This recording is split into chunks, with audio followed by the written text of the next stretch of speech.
সালাম আলাইকুম। 5ই আগস্টের পর বাংলাদেশের মানুষের মধ্যে একটা জিনিস নিয়ে সবচেয়ে বেশি কৌতূহল ছিল। সেটা হচ্ছে যে দীর্ঘদিন যাবৎ আমরা আয়নাঘর একটা শব্দের সাথে পরিচিত ছিলাম। তো আসলে কি আয়নাঘরের অস্তিত্ব আছে, নাকি এগুলো বানোয়ার কল্পকাহিনী ছিল? প্রকৃতপক্ষে আয়নাঘর দেখতে কেমন? অনেক ভিডিও বের হয়েছে, আপনারা স্ক্রিনে ইতিমধ্যে দুই একটা ছবি দেখতে পাচ্ছেন। তো প্রকৃতপক্ষে আয়নাঘরের অস্তিত্বের প্রমাণ মিলেছে। আর আজকে আমাদের প্রধান উপদেষ্টা, সাথে আরো কয়েকজন উপদেষ্টা, সাংবাদিক, ইভেন যারা এই আয়নাঘরগুলোতে ছিলেন, তাদের বক্তব্য, তাদের কি বলা হয় যে ডেডিকেশন, সবকিছু আমরা সামনে পেলাম।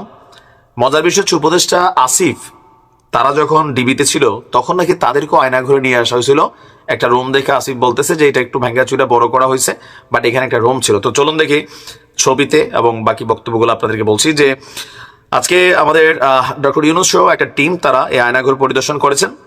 ডক্টর ইউনূসের সাথে বাকি যারা ছিল, তারা প্রতিরক্ষা গোয়েন্দা মহাপরিদপ্তর, যেটা আছে ডিজিএফআই, সেইখানের যে যৌথ জিজ্ঞাসাবাদ সেল এবং র্যাব 2 এর সিপিসি 3 এর ভেতরের যেই সেলগুলো ছিল বা আয়নাঘর হিসেবে পরিচিত, সেগুলোকে পরিদর্শন করেছেন। এরপর র্যাবের সদর দপ্তরের টাস্ক ফোর্স ইন্টেলিজেন্স সেন্টারেও তারা পরিদর্শন করেন।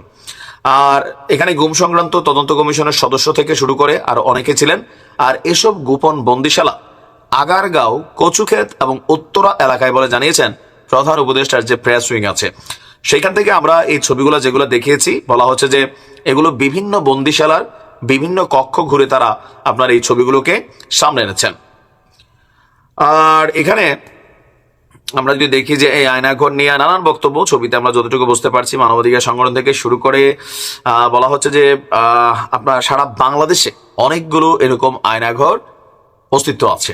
তবে আয়নাঘরগুলোর মধ্যে যেই মানুষের কিউরিসিটি ছিল বা সন্দেহ ছিল, সেগুলো আজকের এই পরিদর্শনের মাধ্যমে সামনে চলে আসছে যে ঘটনা সত্য। বেশ কিছু চেয়ার দেখলাম আমরা, অনেকগুলো ওয়াল দেখলাম, যেখানে ছোট্ট একটা রুমে নাকি বছরের পর বছর থাকতে হইতো।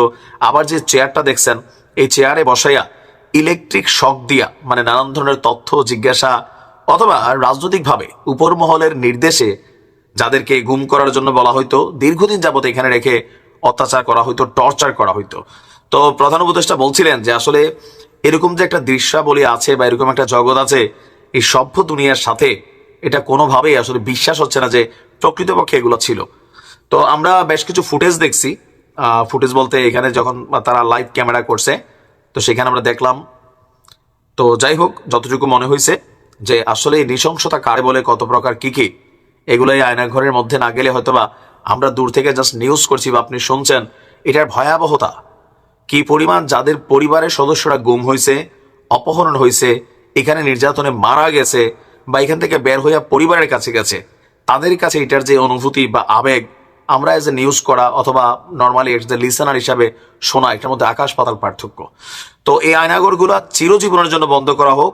আগামীতে কোন সরকারের নেতৃত্বে আইন শৃঙ্খলা বাহিনীর মাধ্যমে এই ধরনের কর্মকাণ্ড যেন আর জীবনে না হয়, এটার সর্বোচ্চ একটা সিস্টেম, নীতি বা আইন শৃঙ্খলা বাহিনীকে সংস্কার, এগুলা করা খুবই জরুরি। ভালো থাকুন। আসসালামু আলাইকুম।